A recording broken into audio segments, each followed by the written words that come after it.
സ്തനാർബുദം കണ്ടുപിടിച്ച് ഉണ്ടെന്നറിഞ്ഞിട്ടും ഡോക്ടറെ കാണാൻ 3 മാസമെങ്കിലും വൈകിയിട്ടുള്ള രോഗികളെ മാത്രമാണ് നമ്മൾ ആ സ്റ്റഡിയിലെടുത്തത്. രോഗികളല്ല, രോഗികളുടെ ബന്ധുക്കളോടാണ്, രോഗികളോടും രോഗിയുടെ ബന്ധുക്കളോടുമാണ് നമ്മുടെ ഇൻ്റർവ്യൂ ആണ്, വേറെ ടെസ്റ്റൊന്നും കാര്യമില്ല, ഇൻ്റർവ്യൂ മാത്രം ചെയ്തു. അതിൻ്റെ റിസൾട്ട് കുറച്ച് വളരെ ഷോക്കിംഗ് ആയിട്ടുള്ള കുറച്ച് റിസൾട്ട്സ് ഉണ്ടായിരുന്നു.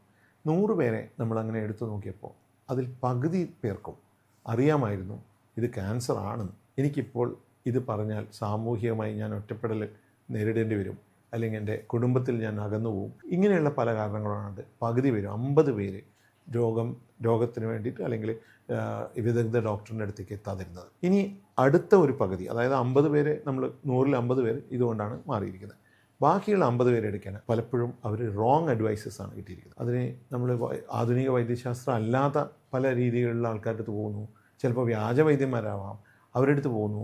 അവരിത് എക്സാമിൻ പോലും ചെയ്യാതെ, ഇത് എന്താണെന്ന് പോലും അറിയാതെ, രോഗസ്ഥിരീകരണത്തിനുള്ള ഒരു ടെസ്റ്റ് പോലും ചെയ്യാതെ പറയുന്നു ഇത് കുഴപ്പമില്ല, മുഴയല്ല, ഇത് തെന്നി മാറുന്ന മുഴയാണ്, ഇതിന് വേദനയുള്ള മുഴയാണ്, ഇതിനൊന്നും പേടിക്കാനില്ല എന്ന് പറഞ്ഞ് അവരെ റീഅഷ്വർ ചെയ്ത് വിടുന്നു.